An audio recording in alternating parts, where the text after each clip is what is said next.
Oke, kembali lagi di Hitam Putih. Anda belum menjawab pertanyaan saya. Iya. Kapan saya kecewa? Saya pernah kecewa pada saat waktu itu anak saya tuh sempet perang besar sama eyangnya, sama ibu saya, sama suami saya. Perang deh, tantrum, nggak mau nggak kooperatif sama sekali sama satu rumah. Sama suster juga nggak mau, tantrum guling-gulingan karena di mall sampai bikin malu. Kesannya kayak diapain kan? Tahu nggak gara-gara apa? Gara-gara apa? Kita ban semua gadget. Lu nge-ban semua gadget. Tadinya kita kasih dari dia umur kayak 3 bulan itu kadang-kadang buat disuapin tuh kita suka kasih gadget supaya dia bisa diem, terus kita suapin kan. Ternyata gadget itu dan gamenya itu sangat adiktif kan. Dan akhirnya dia nggak cuma pas makan doang, akhirnya the whole day dia akan mainan gadget dan sedikit sekali interaksi sama kita dan manusia lain pada umumnya. Dia sempat speech delay sebenarnya.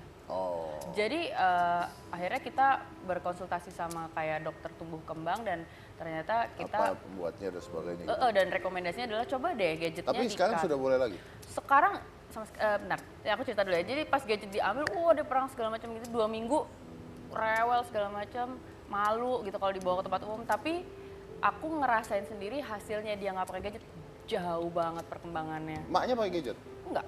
Lu nggak pakai gadget? Dia pakai, cuma nggak main game. Jadi cuma buat fungsional aja, tau nggak gadget. Nah dia gimana? Akhirnya dia sampai sekarang nggak nyari gadget, bener-bener nggak perlu, nggak butuh gitu. Oke.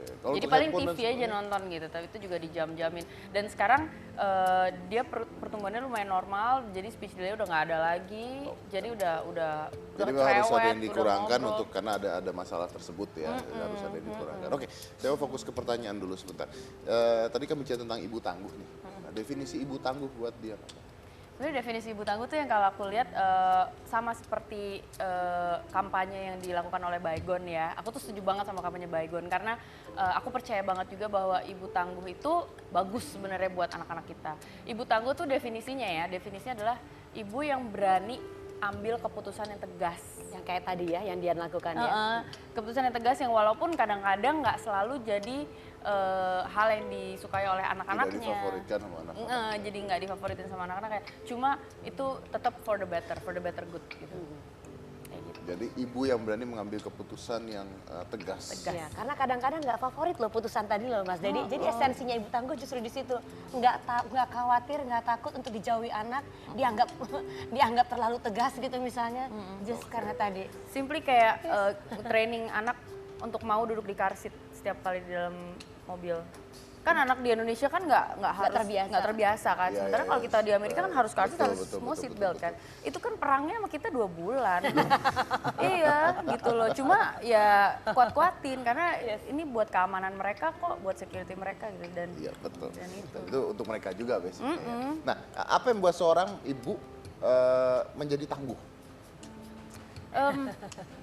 Itu ya kayaknya menjadi tangguh ya kuat-kuatin aja gitu loh. Jadi ambil keputusan yang tegas dan walaupun kadang-kadang nggak disukain anaknya. Kayak gitu. Karena resiko ya?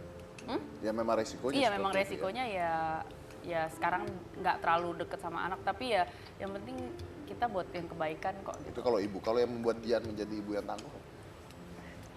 Membuat aku menjadi ibu yang tangguh ya karena mungkin aku lumayan tegas ya sama anak-anak dan kadang-kadang aku paksa anak aku untuk ngikutin yang apa yang menurut aku. Boleh aku tambahkan nggak kalau ya aku amatin dari sisi dari profilnya Dian nih Mas Dedi. Jadi Dian ini yang membuat dia tangguh adalah dia sendiri bersedia mengembangkan dirinya loh. Jadi nggak ngambil keputusan cuma berdasarkan opini sesaat atau emosi sesaat ala ibu-ibu kebanyakan gitu loh. Tapi yang dilakukan Mbak Dian adalah dia belajar.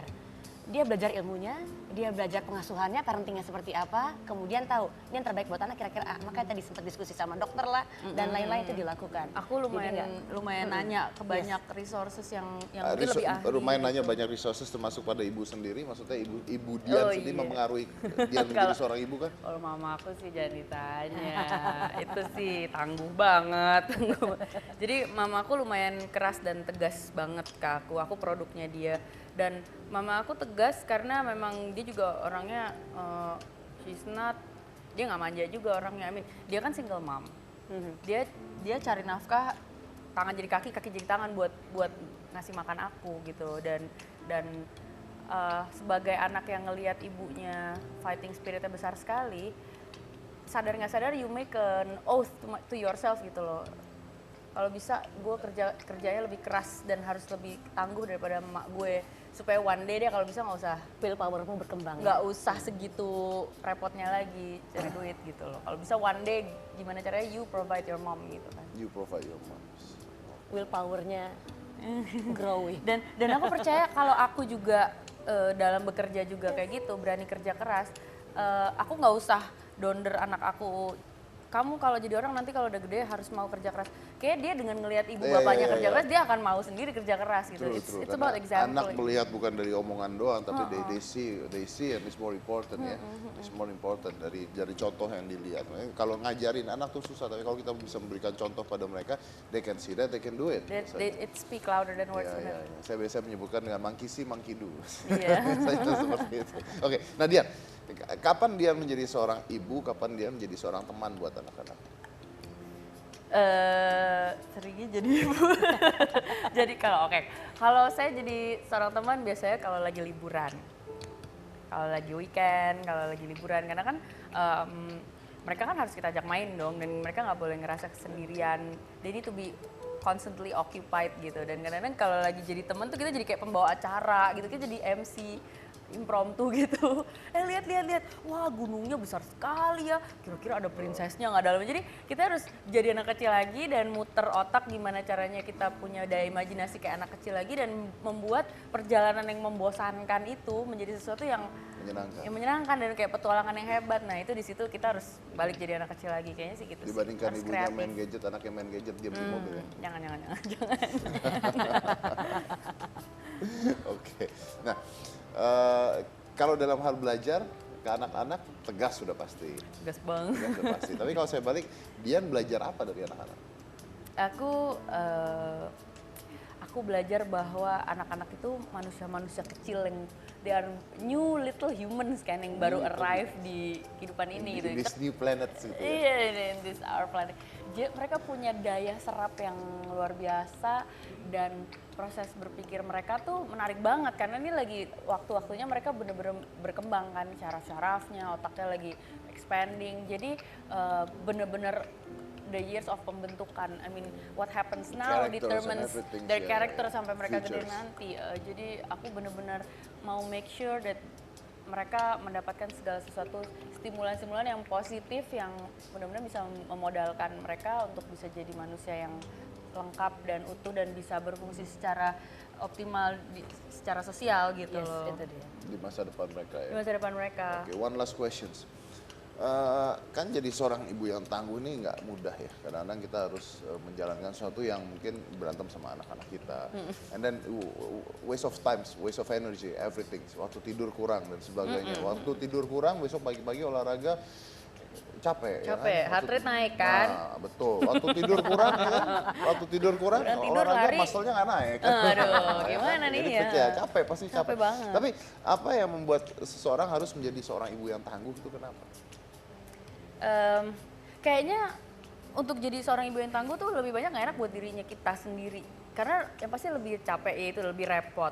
Kita tuh nggak boleh males gitu, karena emang to be a tougher person, ibu tangguh, contoh yang kita harus portray lebih banyak, lebih ribet sebenarnya, lebih capek. Kita nggak boleh cepet nyerah, nggak boleh ambil gampangnya aja, nggak boleh ambil. The question is why? Why? Aku bantuin deh, karena aku melihat banget Mbak Dian sebetulnya. Jadi kalau aku ngeliat profil Mbak Dian nih, it is good for her to be tough sebetulnya. Karena apa? Karena ada nilai-nilai yang dijunjung di dalamnya loh. Nilai-nilai apa sih yang mau kita kenalkan kepada anak seperti yang Mbak Dian lakukan tadi? Nggak takut ngambil keputusan dan tegas. Karena tadi semua ibu-ibu sudah punya pertimbangan matang. Bukan emosi sesaat pada saat mereka memutuskan sesuatu buat anak dan keluarganya gitu loh. Mas Dedi. Jadi it's good to be tough. It is good to It's be good tough. to be tough. Dan Anda harus menjadi seorang ibu yang tangguh Untuk nyiapin mereka di masa depan yang lebih tough lagi dari menyiapkan pasti. masa depan mereka lebih tough lagi. Oke, yang tentang buat Dian. Oke Dian, terima kasih buat kehadiran di Hitam Putih. mudah-mudahan ini bisa memberikan inspirasi ya buat ibu-ibu yang ada di rumah juga ya. Kan karena menjadi seorang ibu tuh gampang nggak gampang juga gitu ya. Gampang nggak gampang karena jadi ibu mah gampang ya. Ya. Jadi ibu mah gampang. Ya, punya gampang, anak ya. sudah pasti punya anak aja sih. Iya, kalau punya anak doang mah gampang, tapi menjadi seorang ibu and that's two different things kan. Itu dua hal yang sangat berbeda itu. Jadi kalau Anda punya anak doang bukan berarti Anda menjadi seorang ibu loh. Seorang ibu tuh bukan hanya punya anak doang, tugasnya lebih dari memiliki Tugasnya seorang itu anak. Tugasnya more than that. Tugasnya Yes, lebih. Itu punya dia. anak tuh tanggung jawab sebenarnya. Anda memiliki sebuah tanggung jawab. Jadi itulah yang mudah-mudahan kita bisa belajar dari kehidupan seorang ibu. Nah, kalau punya slogan buat hidup kamu sebagai seorang ibu, Kayaknya ada deh. what is that? That it's good to be tough. It's good. To be tough. It's good to be tough. Yay. So you are tough. You are a top mom, Okay.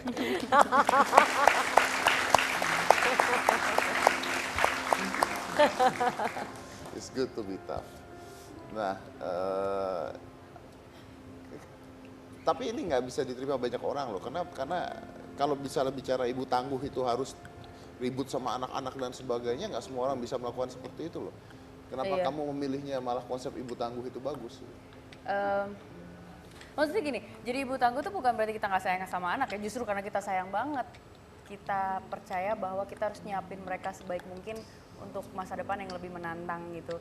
Dan sebenarnya it's about being tegas saja. It's about being tegas. It's about Jadi being basically everything you do is basically for the future of your kids. Iya, kan? itu Oke. maksudnya Baik. bukan untuk jadi gimana jadi ibu yang dominan aja. That's not the point. It's not about you, it's about them. It's Apa about sih them. yang bagus buat mereka gitu. Jadi balik lagi it's about them. Iya. Not about you. Oke. Nah itulah mungkin tugas-tugas berat untuk menjadi seorang ibu. Balik-balik lagi gampang kok jadi seorang ibu kalau hanya berpikir punya anak ya. Tapi setelah punya anak Anda punya tanggung jawab yang besar. And to do it is not easy. Bukan untuk ibu, untuk keluarga, untuk ayah dan sebagainya. Memiliki seorang anak itu adalah tanggung jawab. Dan di sini ibu terutama yang mungkin lebih dekat dengan anaknya dan sebagainya, their future, masa depan mereka mungkin mostly tergantung dengan Anda. Dan ibu yang baik itu adalah seorang ibu yang bekerja 24 jam sehari for free. For free. For free. The one that working for 20 hours a day for free.